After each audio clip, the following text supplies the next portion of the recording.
Iraq actually is a perfect example of the way the whole system works. So we economic hitmen are the first line of defense. We go in and we try to corrupt governments and get them to accept these huge loans, which we then use as leverage to basically own them.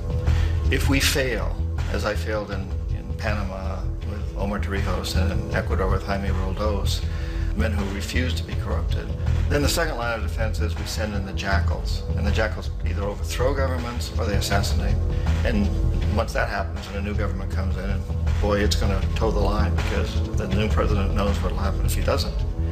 In the case of Iraq, both of those things failed. Economic hitmen were not able to get through to Saddam Hussein. We tried very hard. We tried to get him to accept a deal very similar to what the House of Saud had accepted in Saudi Arabia, but he wouldn't accept it.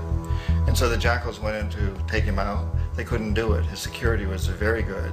After all, he had one time worked for the CIA. He'd been hired to assassinate a former president of Iraq and failed, but he knew the system.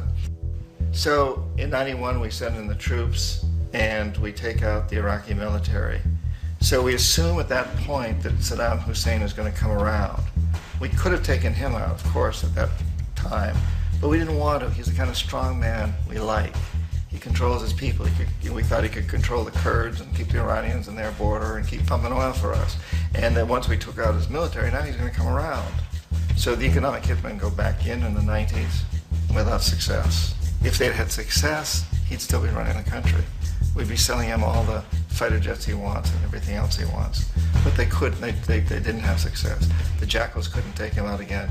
So we sent the military in once again, and this time we did the complete job and took him out, and in the process created for ourselves some very, very lucrative construction deals. We had to reconstruct a country that we'd essentially destroyed, which is a pretty good deal if you own construction companies, big ones.